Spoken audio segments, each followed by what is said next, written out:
3 August থেকে cash system চালু হয়েছিল। প্রত্যেকটা ক্লোজিং এ আমরা পজিটিভ দেখেছি। মানে বাজার 3:30-এর যখন ক্যান্ডেল তৈরি করছিল, প্রত্যেকটা গ্রিন ক্যান্ডেল হচ্ছে। আজকে ফাইনালি এখানে কিন্তু আজকে নেগেটিভ ক্যান্ডেল তৈরি হয়েছে। সুতরাং বুঝতেই পারছেন, যেটা আমি 2 সপ্তাহ ধরে বলছিলাম, এই ঘটনাটা কিন্তু আজকের দিনে ঘটে গেল।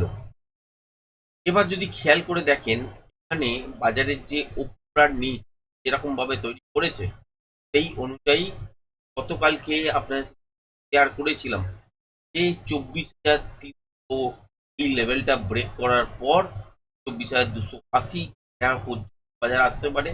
তারপর বাউন্স এখান থেকে পেতে পারেন যদি রিভার্সাল প্যাটার্ন তৈরি না হয়, তাহলে 24,280 ব্রেক করার পর একটা শর্ট স্ক্যাল্পিং ট্রেড পাবেন।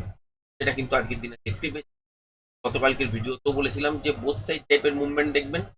থাম্বনেলের মধ্যেও লিখেছিলাম যে বাজার ঘুরতে পারে কি। তো আলটিমেট আজকের দিনে তো ট্রেডিং সেটআপ রেঞ্জ বাউন্ড হলেও কিন্তু পাওয়া গেছে বোথ সাইড। একটা হচ্ছে তলার দিকের জন্য, তারপরে হচ্ছে ঠিক এখান থেকে একটা আপসাইডের দিকের জন্য মুভমেন্ট কিন্তু গ্র্যাব করা গেছে। এবার যদি খেয়াল করে দেখেন আজকের দিন যে ক্লোজিংটা হয়েছে, সেটা হচ্ছে মাইনাসে হয়েছে। মানে 24,287-তে নামিয়ে বন্ধ করেছে। এখান থেকে কি হতে পারে, বাজার এখান থেকে বাউন্স করতে। এবং আপনাদের সাথে আরো একটা লেভেল শেয়ার করেছিলাম, সেটা হচ্ছে 24,354।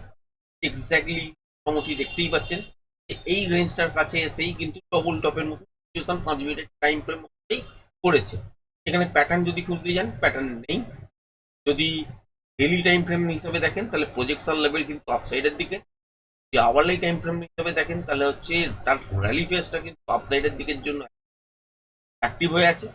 তাহলে এখান থেকে যদি বাজারকে ঘুরতেই হয়, তাহলে 24,354 ব্রেক করার পর থেকে একটা মোমেন্টাম কিন্তু পাবো।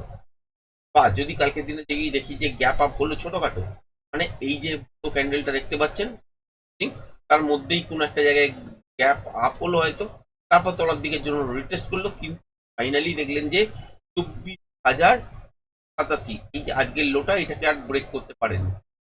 তা হলেও এখান থেকে কিন্তু বাউন্স করতে, বা এটাও হতে পারে যে কালকের দিনে গ্যাপ ডাউনেই ছোটখাটো খুললো, তারপর দেখলেন যে বাজার তলার দিকের জন্য আর ইন্টারেস্ট দেখাচ্ছে না, এখানে রিভার্সাল প্যাটার্ন তৈরি করছে। সেক্ষেত্রেও এখান থেকে আপসাইডের দিকের জন্য মুভমেন্ট দেখতে পাবেন। এবং কত দূর পর্যন্ত দেখতে পাবেন, সেটা হচ্ছে 24,300। আর যদি কোনো কারণে দেখলেন যে গ্যাপ আপে খুললো, তারপর এই রেঞ্জটার কাছে আসলো, আসার পর এটাকে ব্রেক করার পর কন্টিনিউ সাস্টেন করে গেছে, তাহলে 24,405 এই যে লেভেলটা ড্র করা ছিল এবং সুইং হাই দেখতেই পাচ্ছেন, এটা পর্যন্ত টার্গেট কিন্তু চলে যাবে। এখান থেকে কি বাজারে ঘুরতে পারে? হ্যাঁ, এখনো ঘুরতে পারে, কারণ এটা রিটেস্টের মধ্যেই কিন্তু চলছে। এবার রিটেস্ট কখন হবে না আর কখন, এটাকে আমরা বেয়ারিশ হিসেবে দেখবো। আওয়ারলি লো যখন ব্রেক করে যাবে, সেক্ষেত্রে আমরা তখন থেকে ভাববো যে বেয়ারিশ ফেজের মধ্যে আস্তে আস্তে ঢুকতে চলেছে। আর ডেলি ফেজ যখন সুইং লো ব্রেক করে যায়, তখন কিন্তু আমরা এখান থেকে বেয়ারিশ টাইপের মুভমেন্ট বা ট্রেন্ডটা কিন্তু চেঞ্জ হয়ে যাবে। তার আগে কিন্তু বাট এখানে 5 মিনিটের টাইম ফ্রেম অনুযায়ী কখনো কখনো নিচে, এটা দেখবেন, কারণ এটাই বাজারের নয়েস। আর এই নয়েসটার মধ্যে যদি সুন্দর ট্রেডিং সেট আপ করতে হয়, তাহলে ইন্ট্রাডে বেসিসের নয়েস কিন্তু থাকা কম হলে সেখানে কিন্তু ট্রেড করার পজিশন কিন্তু তৈরি হয়। এবং আরো একটা জিনিস লক্ষ্য করা গেছে, এবং আপনাদের সাথে গত 4 দিন ধরেও শেয়ার করছি, সেটা হচ্ছে বাজারের মধ্যে কিন্তু প্রিমিয়াম লক্ষ্য করে দেখবেন, এখানে কিন্তু মেল্ট হচ্ছে কম। যেটা পড়ছে তো সেটা পড়ছেই, কিন্তু মেল্ট হচ্ছে কম, মানে থিটার এফেক্ট কিন্তু কম লাগছে। হ্যাঁ, বেলা বাড়ার সঙ্গে সঙ্গে সেখানে থিটার এফেক্ট কাজ করছে, সামান্য কাজ করছে এখনো পর্যন্ত। সুতরাং অপশন বাইং এর অপরচুনিটি এই মুহূর্তে খুব সুন্দর আছে। এবার যদি খেয়াল করে দেখেন, তাহলে তলার দিকের জন্য কখন আপনি শর্ট করতে পারেন, তাহলে ক্লিয়ার আপনাকে ইন্ডিকেশন দেখতে হবে। সেটা হচ্ছে ঠিক এই তলায়, যেটা হচ্ছে 24,230 এই জায়গাটা যখন ব্রেক করে দেবে, 228 অ্যাকচুয়ালি, এইটাই যখন ব্রেক করে সাসপেন্ড করবে, তখন আপনি বলতে পারেন যে এখান থেকে ইন্টারডে বেসিসে শর্টের জায়গা তৈরি হবে।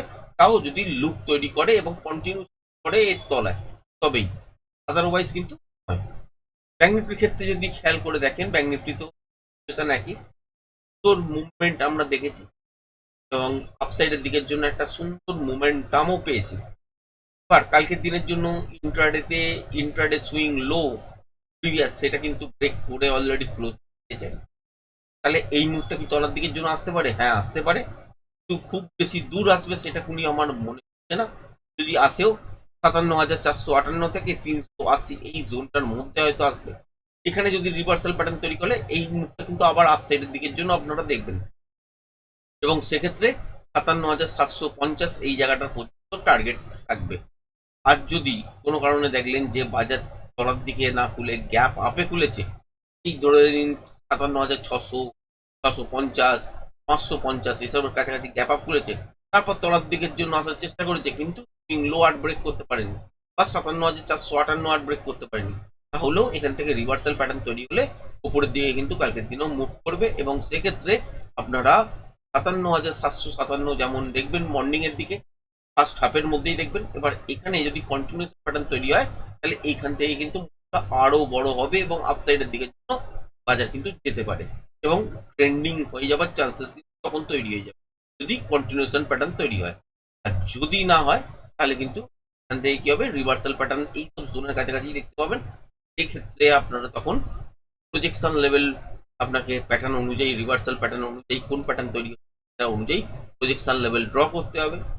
জেড লেভেল পাবেন, জেড লেভেল পাওয়ার পর একটা অ্যাকচুয়ালি টার্গেট নয়েজ যদি না থাকে তাহলে ট্রেড করতে কিন্তু পারা সম্ভব হতে পারে। তো আজকের ভিডিওটা এই পর্যন্তই রাখলাম, ধন্যবাদ।